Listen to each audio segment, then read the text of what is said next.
So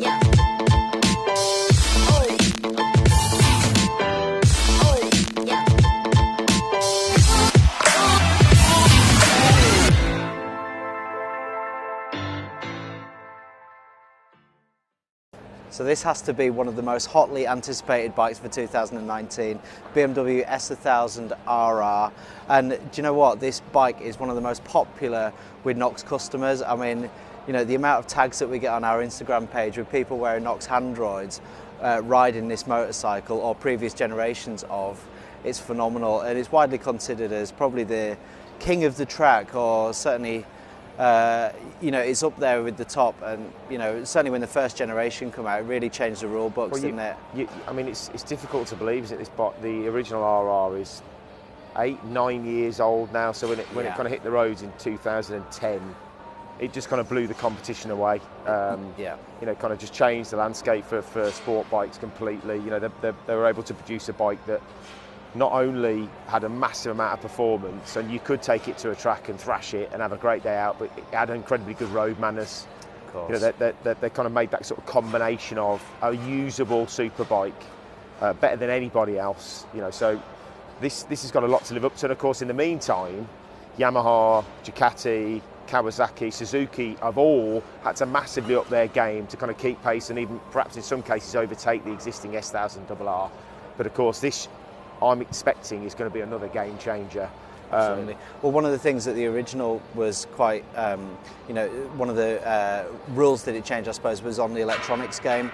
100%. And that's upped the game massively to this latest generation. I mean, the seismic shift in the amount of electronic aids on these bikes now. Again, you know, I think honestly, you know, when Ducati launched their new V4 last year, again, they sort of just pushed the game forward massively, and that had a massive part to do with how many electronic features the bike had, gyroscopic sensors and IMU. And not only that, I think one of the things that sort of serious you know, track day junkies had stated was that they wanted the bike to be more sort of tailored to their own needs. Sure. So it's not a question of whether or not you just turn the traction control off or you can adjust the ABS. There is a raft of well, it's options. the degree to which you want all of those things, right? You know, tiny incremental adjustments on all those different sensors and different aids on the bike. And of course, we were lucky enough to get one of the guys from BMW up here, I think yesterday or the day before. He sort of gave us a bit of a rough guide of how it all operates. And of course, it's actually very easy to use as well. Really easy. All you do is literally just push that thumb dial, you know, to alternate between your menu options, and then twizzle it. It's quite similar to the BMW iDrive system you'd see in the car, really, isn't it? It is. And I think obviously, they're lifting some of that from that whole car technology and putting it into the motorbike. There are some other similarities, but basically what BMW have done with this new RR is they've launched a standard bike, this one next to us in the red, yes, which is I think about 16.5, 16.7. And then they've gone with the M Sport now. M Sport. That's really competitive for a super bike, actually. It's very similar price to the R1, in fact. Yes, and you know, I mean, we're obviously, hopefully, with enough time and opportunity, we're going to go and have a look at what Ducati are doing, their new V4Rs on the stand, and you know, price-wise, it's pretty eye-watering, isn't it? Let's be honest. You know, value for money. As it stands, I mean, this is subject to people being able to ride the bike and test it. I mean, that does look a lot of bike. Yeah. The other similarity that you just touched upon with the kind of, you know, the overlap with the cars and the bikes for BMW is that this is now going to be badged as an M Sport, Aaron. And yes, you know, that's a theme that has been going with the cars for ever and a day, basically. Yeah. So M Sport effectively just takes that spec a step further. So new paint scheme, new seat, like a grippier, stiffer seat, carbon wheels. So you know, it's all about kind of making the bike even more performance focused. Lighter wheels, and then of course it's got this full suite of electronics. This has also got an option where you can attach some sort of GPS sensor. So whereas with the standard bike, your lap timer is operated by your high beam. That starts and stops your lap timer. You can attach to this either on the side or I think in the seat cowl a GPS function which will actually time for you. Now there's some consternation around that. You know, not really meant to be doing that on track days, but it is an option that's available for this one. I don't know whether it's available for the standard bike. We'd have to double check that. Yeah. But it would be remiss. You know, this is a brand new bike. Yes. You know, I think from start to finish. Absolute new chassis, new engine. They've saved how much weight?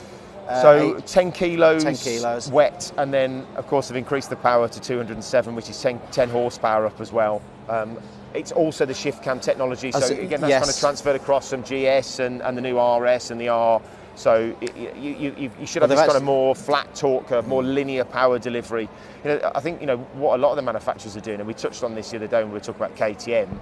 They've listened to their customer base. Customer base said, you know what, it's a bit too choppy on the road.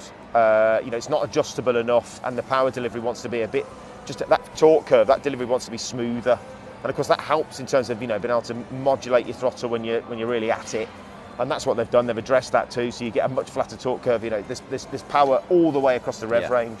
Sure, but that's also controllable with the new electronics. So you can literally, absolutely. You can really hone the power delivery. You can really hone the traction control. Yeah. You can really hone the ABS. Obviously, you can't turn it off entirely because nowadays we have to have it on all new bikes. That's what the guy was saying yesterday. Yeah. You can't turn it off entirely. Absolutely. You can turn it down to the minimum for track use. But it can make you look like a massive hero. Oh, so even you and I, Aaron, maybe more so me because I am hopeless, could ride this reasonably fast and not come a cropper. So you've got lean angle sensor. You've got, I think, is it 14 different settings on the traction control, wheelie control. It's bonkers. You can tailor heated this grips, bike. Right? Do you get heated and grips I mean, look, this? this is a typical kind of BMW train. You're preaching to the converted here, aren't you? Because Right, you know what I'm like with BMWs, and I don't want to appear unbiased, but having traction control and cruise control, heated seats and heated grips and cruise control on a bike is something that I just kind of, it's almost like a given for me, riding BMWs. But yeah, a bit swish. It's a hugely important bike. This is, and I've got to say, traditionally I'm not a sport bike fan, but this is a very, very exciting motorcycle. Quick commentary, Mark, on the aesthetic. What do you think? Well, I mean, there's a lot of talk about this, isn't it? Of course, one of the things that was a bit sort of opinion dividing at the time when they launched the original S1000rr was this asymmetric headlight. It's kind of weird, goggly eyes, if you like. And now, of course, it's fully symmetrical. I've got to say, in the flesh, it is a really nice looking bit of kit. And I like the colourways. I mean, I'm sure, given enough time, do you know what? They'll introduce new colours on the bike as it kind of comes into the range over the next year or two. It's got an absolute coffin of a cat on the bottom of it. I wish they'd have hid that a little bit better. Well, I mean, I must be honest. This is the interesting. That's the only thing. Yeah. But for me, I love every other part of it really. And actually, the end can is quite okay as well. Well, for a fact that almost every person who buys one of these is going to put some kind of system on it. And of course, the other advantage of changing the exhaust system, whether it's a full or you're going to make a bigger weight saving. Yeah. So you can do 5+ kilos by just taking the exhaust system off and putting a more performance orientated system on there. So you're talking about something with a really, really sensible curb weight and another bike that makes well north of 200 horsepower. And in fact, I was looking at one of the reviews, and the guy who's involved in the development said if it says it's 207 horsepower, it's BMW, it will be 207 horsepower. And of course, that is important. In a kind of top trump scheme of things, this bike is it's squarely focused at Ducati's V4. The other thing they've done also is they've tried to trim the breadth, the width of the chassis. They've wrapped it right around the engine so that when you're on it, it feels a lot narrower. Yeah. So you can really grip it. And he was talking about how under hard braking, it allows you to brace better on the bike. So you just feel like you've got more control over the thing when you're at it. Obviously, a massively important part of these bikes, not how well it goes, how well it bloody stops as well. And the whole new braking system as well on this S1000rr. So they've moved from Brembo's into their brand new calipers and braking system that they developed themselves. And they actually saying that this is an improvement from the previous system. Now, a couple of weeks ago, I rode the S1000rr, and I have to say that's got the Brembo's on it. But they were the best brakes I've ever had on a motorcycle. I was like, I pressed them, I was like, bloody hell, I nearly did a stoppie, it was unbelievable. Yeah. So if these are an improvement on that, hey, I don't think they're going to left their customers short, right? No, and I think, some people are going to be quite surprised by that. I mean, Brembo is the company that most of the performance bikes most of the performance bike companies put on their motorcycles. Having said that, again, from what I've read and the research and what I've seen, they're saying that this is an improvement. And I think it's kind of small tweaks. Yes. It's not just about how much retardation that brake can offer you, but it's about how it feels on the lever. Sure. So it's more linear. Again, you can modulate it in a better way when that initial bite is kind of more graduated. So it just gives you a bit more feel, a bit more control. Essentially, that's effectively what they're saying that they've managed to achieve with this new system. I mean, the first test that people are going to be looking at are this versus the V4. it's going to be a really interesting landscape, isn't it? And again, it means that the other manufacturers are going to have to raise their game even more because, you know, let's be frank, this is going to be one hell of a bike on the road. And that's the other trick, isn't it? Getting that balance right between having something that's an amazing track weapon and having a bike that's going to be phenomenal on the road as well. We'd have to wait and see.